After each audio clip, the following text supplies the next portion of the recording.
Sharp games are frequently the result of starting with the king's pawn since it dominates the center and frees up the bishop and queen on the light squares.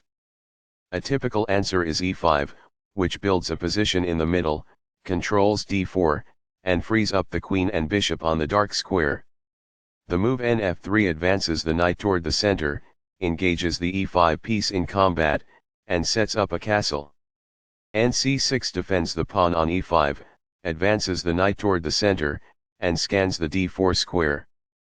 The three knights opening begins with nc3, which controls the d5 square and supports the e4 pawn.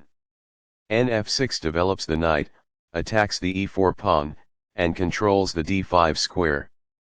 bb5 develops the bishop, attacks the c6 knight and prepares castling. nd4 centralizes the knight and attacks the bishop on b5 and the knight on f3. nxd4 captures black's centralized knight on d4. x4 recaptures the knight and attacks the knight on c3. e5 ignores the attack on the c3 knight and attacks black's f6 knight. dxc3 captures the knight on c3 and attacks the b2 and d2 pawns.